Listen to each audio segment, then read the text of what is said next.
بسم اللہ الرحمن الرحیم۔ السلام علیکم ورحمۃ اللہ وبرکاتہ۔ اللہ تعالیٰ سے باتیں کیسے کریں؟ اللہ تعالیٰ سے بات کرنے کے لیے بھی وقت رکھا کریں، بالکل جیسے دوستوں کے ساتھ گھومنے پھرنے کا پروگرام بناتے ہیں، دعوتوں پر جانے کے لیے تیار ہوتے ہیں، کام پر جانے کے لیے وقت کا خیال رکھتے ہیں۔ اب آپ لوگ کہیں گے رب سے ملاقات کے لیے نماز تو پڑھتے ہیں ہم، پتہ ہے کیا؟ نماز سبھی پڑھتے ہیں، مگر نماز میں جو خشوع و خضوع ضروری ہوتا ہے وہ ہر کسی کے پاس نہیں ہوتا، یہ بھی نصیب والوں کو ملتا ہے۔ ہم جیسے تو بس سجدہ کر کے اٹھ جاتے ہیں۔ تو نہ اللہ پاک سے ملاقات کا وقت رکھیں، ٹائم مقرر کر لیں، ایک اس میں اچھے سے صاف ستھرے ہو کر صرف اللہ پاک کے لیے خود کو پیارا بنائیں، بہت اہتمام سے اس کے سامنے حاضری دیں۔ کچھ نہیں کرنا آپ نے، کوئی نفل نہیں پڑھنے، کوئی لمبی لمبی تسبیحات نہیں کرنی، بس خود کو اپنے رب کے لیے پیارا سا بنائیں، جائے نماز بچھائیں اور بیٹھ جائیں، اللہ پاک کو اپنا حال چال سنائیں، اپنی مشکلات بتائیں، بالکل ایسے ہی جیسے کسی جگری دوست کو بتاتے ہیں۔ رونا ہے تو رو لیں اس کے سامنے، خوش ہونا ہے تو خوش ہو لیں، اس کو وہ نہیں توقعات بتائیں جو آپ نے اپنے رب سے امید کی ہوئی ہے۔ دوسروں سے جو شکوے شکایت ہے وہ اپنے رب کو بتائیں، اپنی کمزوریاں اس کے سامنے منائیں، اپنی غلطیوں کو اقرار کریں، شکر ادا کریں، معافیاں مانگیں، جو دل کرتا ہے اپنے رب سے وہ بات کریں۔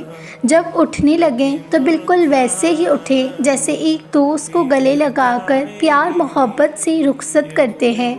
آپ اللہ پاک سے ایسے ہی رخصت ہوں، پھر آپ سکون سے بھر جائیں گے۔ پتہ ہے جو شکایت آپ اللہ پاک سے کر کے آئے ہوں گے نا، وہ خود بخود ختم ہونے لگیں گی، شکر بڑھ جائے گا، دل صاف ہونے لگے گا، اور سب سے بڑھ کر اللہ پاک کی ذات کے سامنے ساتھ ہونے کا احساس رہنے لگے گا۔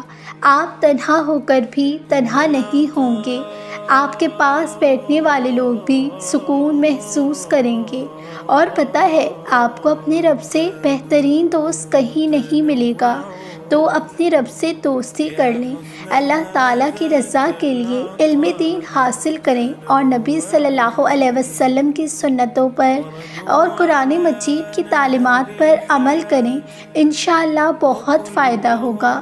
ہمارے سورہ فاتحہ کے جواب میں اللہ جواب دیتا ہے، جب بندہ پڑھتا ہے الحمدللہ رب العالمین، سب طرح کی تعریف اللہ ہی کے لیے ہے جو مخلوق کا پروردگار ہے۔ اللہ فرماتا ہے میری بندے نے کی میری تعریف۔ جب بندہ پڑھتا ہے الرحمن الرحیم، بڑا نہایت رحم والا، اللہ فرماتا ہے میرے بندے نے میری ثنا بیان کی۔ جب بندہ پڑھتا ہے مالک یوم الدین، جزا کے دن کا مالک، اللہ فرماتا ہے میرے بندے نے میری بزرگی بیان کی۔ جب بندہ پڑھتا ہے ایاک نعبد و ایاک نستعین، ہم تیری ہی عبادت کرتے ہیں اور تجھ سے ہی مدد مانگتے ہیں، اللہ فرماتا ہے اے میرے اور میرے بندے کے درمیان ہے، یہ میرے اور میرے بندے کے درمیان ہے، اور میرے بندے نے جو مانگا وہ اس کا ہوا۔ جب بندہ کہتا ہے ایاک اہدنا الصراط المستقیم صراط الذین انعمت علیہم غیر المغضوب علیہم ولا الضالین، ہم کو سیدھی راستے پر چلا، ان لوگوں کے راستے پر جن پر تو اپنا فضل و کرم کرتا ہے، نہ ان کے جن پر غصہ ہوتا رہا ہے، اور نہ گمراہوں کے۔ اللہ پاک فرماتے ہیں یہ میرے بندے کے لیے ہے جو میرے بندے کا ہے، جو اس نے مانگا ہوا ہے مجھ سے۔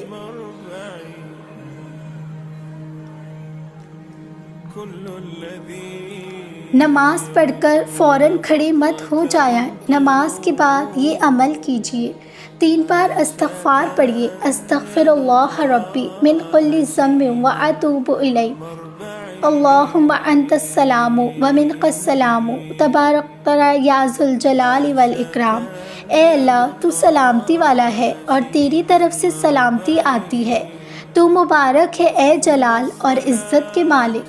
سبحان اللہ 33 بار، الحمدللہ 33 مرتبہ، اللہ اکبر 33 مرتبہ۔ ایک مرتبہ یہ کلمہ پڑھیے، لا الہ الا اللہ وحدہ لا شریک لہ، لہ الملک ولہ الحمد وہو علی کل شیء قدیر۔ اللہ کے سوا کوئی عبادت کے لائق نہیں، وہ اکیلا ہے، اس کا کوئی شریک نہیں، اسی کا مالک ہے اور اسی کی تعریف ہے۔ تو ہی زندہ کرے اور تو ہی موت دے، اور وہ ہر چیز پر قدرت رکھنے والا ہے۔ ایک مرتبہ آیت الکرسی پڑھ لیجیے، 4 کل ایک بار پڑھ لیجیے، سورہ بقرہ کی آخری 2 آیات پڑھ لیجیے اور پھر دعا کیجیے۔ دعا میں آیت کریمہ ضرور پڑھیے اور پھر دعائیں کیجیے۔ ہو سکے تو اللہ تعالیٰ کو اس کے صفاتی نام سے پکاریے، جیسے یا جبارو یا قہارو یا قادرو یا اولو یا ذوالجلال والاکرام۔ اس طرح سے دعا مانگیے۔ شروع میں تھوڑا مشکل لگے گا، لیکن انشاءاللہ آرام سے آپ کو اس کی عادت ہو جائے گی اور اس کے صدقے آپ کے بگڑے کام بھی ہو جائیں گے۔ اچھی بات پھیلانا بھی صدقہ ہے۔ اس ویڈیو کو آگے بھی شیئر کیجیے۔ اللہ کا خط انسان کے نام۔ اے میرے بندے، میں نے تجھے مٹی سے پیدا کیا، مٹی سے، لیکن صرف مٹی نہیں بننے دیا۔ میں نے تجھے اپنی روح عطا کی، تجھے عقل دی، شعور دیا اور تجھے زمین پر اپنا خلیفہ بنایا۔ تو میری سب سے خاص تخلیق ہے۔ ہر چیز جو میں نے پیدا کی تیرے لیے کی ہے۔ آسمان، زمین، دریا، پہاڑ، سورج، چاند، رات، دن، سب کچھ تیرے زیر خدمت ہیں۔ اے انسان، جب تو دنیا میں آیا تجھے کچھ معلوم نہ تھا۔ میں نے تیری ماں کے دل میں تیری محبت ڈالی، باپ کے ہاتھ میں تیری حفاظت رکھی اور تجھے بولنا، چلنا، سوچنا سکھایا۔ تو نے جو کچھ سیکھا وہ سب میں نے تجھے سکھایا، لیکن جب تو کامیاب ہوا تو نے سمجھا کہ یہ سب تیرے زور پر ہے۔ تو بھول گیا کہ جو سانس تو لے رہا ہے وہ بھی میری دی گئی ہے۔ میں نے تجھے آزمائشوں میں ڈالا تاکہ تو مضبوط ہو جائے۔ میں نے تجھے نعمتیں دی تاکہ تو شکر کرے، لیکن تو کبھی میری نعمتوں میں کھو گیا اور کبھی آزمائشوں میں مجھ سے خفا ہو گیا۔ تو بھول گیا کہ میں تجھ سے 70 ماؤں سے زیادہ محبت کرتا ہوں۔ جب تو راتوں کو تنہا رویا کوئی نہ جان سکا، لیکن میں جانتا تھا۔ جب سب نے تجھے چھوڑ دیا میں وہیں رہا تیرے قریب، تیرے دل کے سب رازوں کا گواہ۔ جب تو نے گناہ کیے میں نے پردہ ڈال دیا، اور جب تو نے معافی مانگی میں نے معاف کر دیا۔ تو نے بار بار بھول کر پھر گناہ کیے اور میں نے بار بار تجھے بخشا۔ میں تجھ سے تھکتا نہیں، لیکن تو مجھ سے تھک جاتا ہے۔ اے میرے بندے، تو جس روزی کے لیے دن رات دوڑتا ہے وہ میں نے ہی پہلے ہی لکھ دی ہے۔ تو بس محنت کر، دیانت سے جی اور میرا ذکر کر، میں تیرے سکون کو سکون دوں گا۔ دنیا تیرے لیے امتحان ہے، اصل آرام میرے پاس ہے۔ تو اس عارضی دنیا کو اپنا سب کچھ نہ سمجھ، وہ گھر جو ہمیشہ کا ہے وہ میرے پاس ہے جنت کی صورت میں۔ بس تو لوٹ آ میرے در پر توبہ کے ساتھ، میری رحمت تیرے گناہوں سے کہیں زیادہ وسیع ہے۔ اگر تو زمین کے کناروں تک گناہ کر لے اور ایک بار سچے دل سے یا رب کہہ دے تو تجھے کیسے لپکتا ہوں۔ تو گم ہو گیا ہے لیکن میں نے تجھے کھویا نہیں۔ تو مجھے بھول سکتا ہے مگر میں تجھے کبھی نہیں بھول سکتا۔ بس پلٹ آ، میں انتظار میں ہوں، تیرا رب اللہ۔ توبہ کا بہترین طریقہ ہمیں وہ پہلے 2 انسان ہی سکھا سکتے ہیں جن سے پہلی مرتبہ گناہ ہوا تھا اور ان کو اللہ نے توبہ کرنا سکھایا تھا۔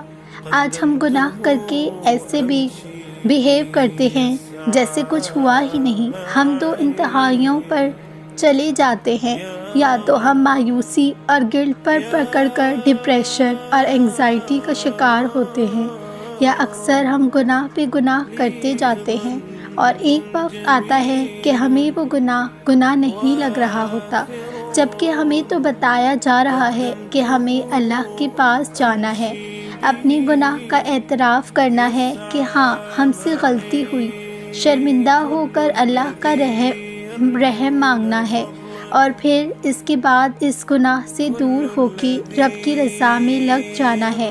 ہمیں بالکل بھی فکری یا پھر مایوسی کی دو انتہائیوں پر نہیں چلے جانا، ہمیں اپنے رب سے یہ دعا مانگتے رہنا ہے، اے ہمارے رب، ہم نے ظلم کیا اپنی جانوں پر، اور اگر تو نے ہمیں معاف نہ فرمایا اور ہم پر رحم نہ کیا تو ہم تباہ ہونے والوں میں سے ہو جائیں گے۔